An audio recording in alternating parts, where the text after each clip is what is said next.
유실론과 무실론이 만나다. 필립 존슨 외 일명 공저.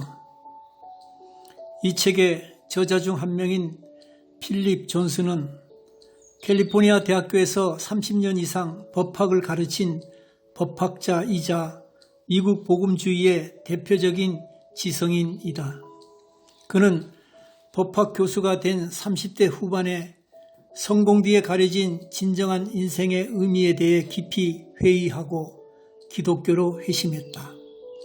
그 후 그는 현대인의 생각을 지배하는 유물론적 세계관을 기독교적으로 회복하는 일에 소명을 느끼고 다윈주의 진화론에 대해 학술적으로 비판하는 한편 그 대안으로 지적 설계론을 주장했다. 저자는 이 책에서 무실론의 주장을 진지하게 취급하되 존중하는 자세와 비판하는 자세를 모두 취해야 한다고 말한다. 비판의 수위가 너무 강력한 반박으로 토론의 문을 닫아버리는 것이 아니라 많은 사람들이 이러한 이슈들에 대해 신중한 검토와 토론으로 진리에 가까워지는 등 풍성한 문화의 장으로 이끌어내야 한다는 지론을 갖고 있다. 이 책에서 언급하고 있는 주요 내용은 다음과 같다. 지난 2006년 이후 새로운 무실론자들이 급부상하고 있으나 우려할 현상으로 보지 않는다. 오히려 대학에서의 삶을 이전보다 더 흥미롭게 만들어주는 계기가 될 것이며 기독인들로 하여금 기독교 지성을 더더욱 연마하게 하는 하나의 도전으로 본다. 왜냐하면 그들은 그릇된 답변을 내놓기는 하지만 올바른 의문을 제기하기 때문이다. 여기서 말하는 새로운 무실론자란 과학이 하나님이 들어설 여지를 주지 않고도 성공적으로 세계를 설명해 왔다고 자부하는 사람들인 것이다. 지난 몇십 년간 대학과 우리 사회는 하나님을 생각할 만한 가치도 없는 주제라는 식의 메시지를 암묵적으로 전해왔다. 하지만 새로운 무실론자들은 하나님에 관해 많은 이야기를 하고 싶어 한다. 그래서 그들이 저술한 책이 종교의 위상에 건강한 영향을 끼칠 가능성이 많다고 생각한다. 왜냐하면 그들의 주장은 대학 강의실 안팎에서 토론의 기회를 제공하고 교수와 학생과 일반인 모두에게 많은 흥미를 유발시킬 것이기 때문에 그렇다. 대표적인 무실론자여 생물학자인 리처드 도킨스는 하나님이 존재하지 않는다고 강경하게 주장함으로써 암묵적으로 사람들에게 그 반대 입장을 주장하도록 부추기고 있다. 심지어는 교육기관들로 하여금 유실론과 과학적 유물론이 세계관으로서 어떤 장점이 있는지를 서로 비교해보는 과목을 개설하도록 영향을 미치고 있다. 아이러니한 일이 있다. 새로운 무실론 운동가들은 본래 자신들이 겨냥했던 그리스도인들보다 오히려 과학 분야의 거물들, 곧 현재 과학계를 지배하는 권위자들에게 더 큰 문제를 제기하고 있다는 것이다. 왜냐하면 과학 분야의 거물들이 다윈주의 논리가 무실론을 지지한다는 주장에 대해 대중을 의식하여 공개적으로도 자신들의 견해를 밝혀주고 있지 않기 때문에 그렇다. 다윈주의 과학과 유실론적 종교가 양립할 수 없는 여부에 관한 진실을 밝히려면 대학 내에서 경쟁하는 관점들 사이에 진정한 지적인 대결이 있어야 한다. 대학이야말로 이 모든 민감한 이슈들을 공개적으로 토론할 수 있는 가장 적합한 곳이다. 하버드 대학의 다윈주의 심리학자인 스티븐 핑커라는 분이 있다. 그는 대학에서 이성과 신앙이라는 필수 과목에 대해 신앙은 종교기관을 벗어난 곳에서는 들어설 여지가 없고 하버드와 같이 이성의 전당에는 당연히 들어설 자리가 없다고 말한 것은 잘못된 견해이다. 그렇다면 상당수 많은 철학자들과 과학자들이 하나님의 존재를 믿고 있으면 어떻게 해석하려는가?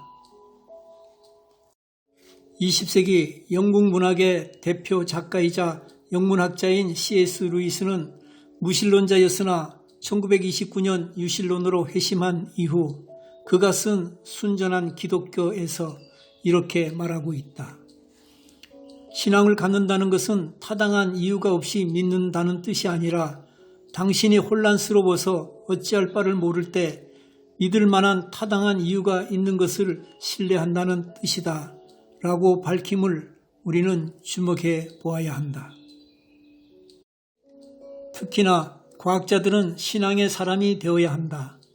과학적 연구조사는 어렵기도 하고 실망스러울 때도 많은데 실패를 되풀이한 뒤에야 가끔씩 성공이 찾아오기 때문이다. 성공적인 과학자가 되려면 아무리 어렵다고 해도 결국 성공할 것이라는 믿음을 버리지 않는 법을 배워야 한다. 이것도 일종의 신앙이지만 원칙적으로는 합리적인 태도이다.